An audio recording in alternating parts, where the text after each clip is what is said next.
Bismillahirrahmanirrahim. Assalamualaikum warahmatullahi wabarakatuh. Sekali lagi bersama Pak Boy dalam Jalan dan Fikir, suatu rancangan rakaman tentang fikiran yang tiba-tiba datang dalam minda ketika pemanduan sama ada ke tempat kerja, pusat mesyuarat dan lain-lain lagi.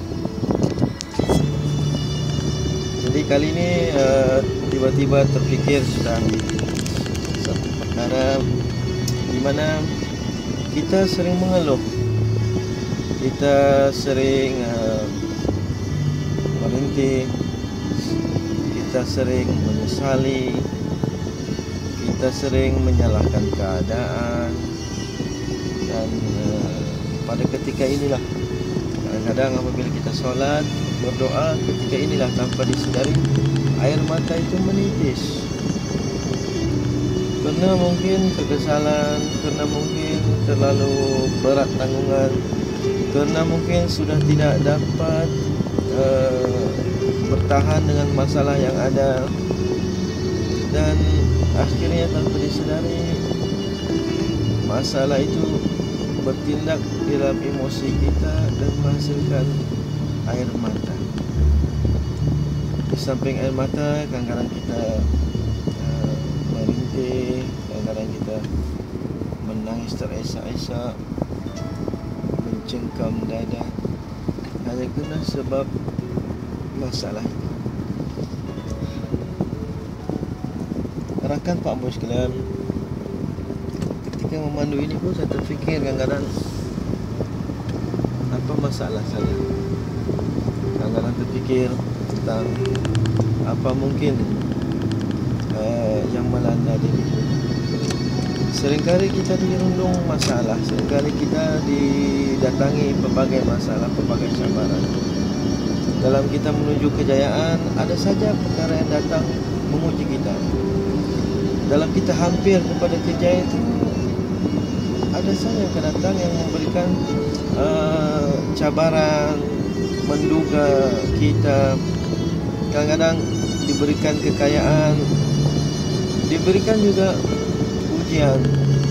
Sejauh mana mungkin kita bertahan dengan kekayaan tersebut, selama mana mungkin kita bertahan dengan perasaan kesombongan, ego, sifat untuk menunjuk-nunjuk kesenangan. Dan sejauh mana apabila kekayaan itu ditarik semula, kita mampu bertahan.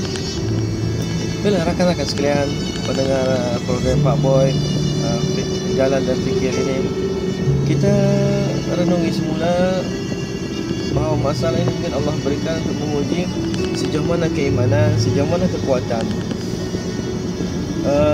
Saya ingin ambil perpisahan contoh tentang sang ulat,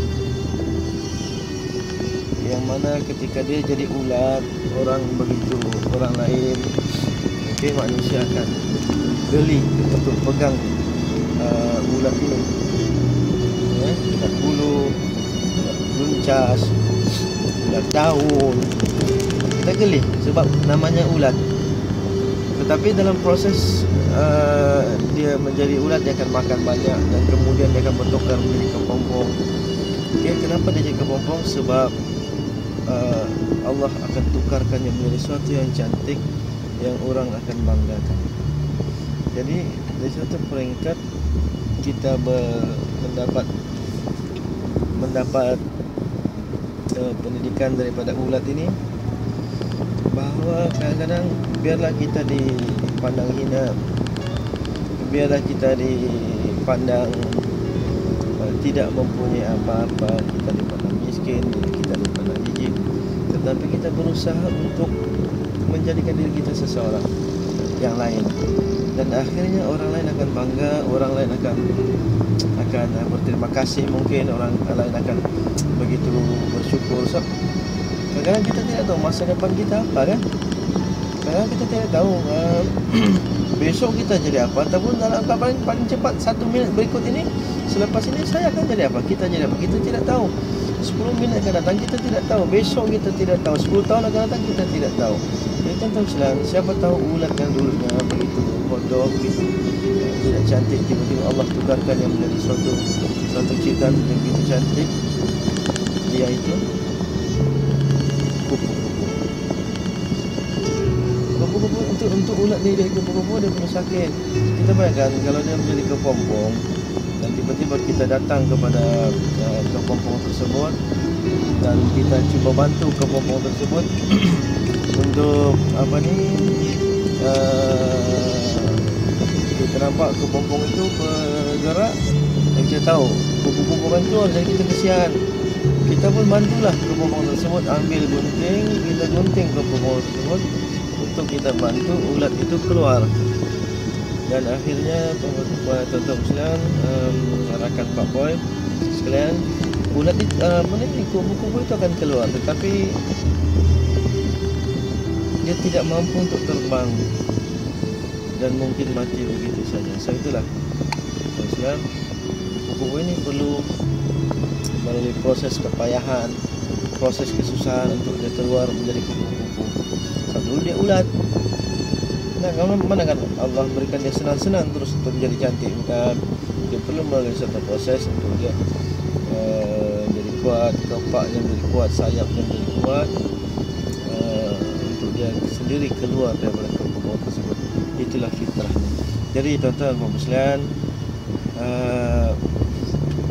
saya pun hampir sampai ke destinasi saya. Tidak jauh jugalah dari rumah ke tempat ini.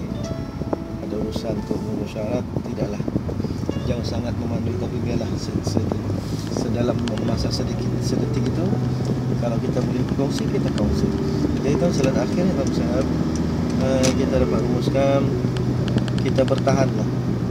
Apa yang Allah berikan masalah pada kita, cabaran kita pada masa ini, hanya untuk menyediakan kita bagi kemenangan yang seterusnya, kejayaan yang bakal kita capai selanjutnya. Jadi teman-teman yakin saja, insyaAllah mudah-mudahan di lain masa, di rancangan, kalau dalam pemanduan yang lain Pak Boy teringat sesuatu, Pak Boy akan rakam minda Pak Boy.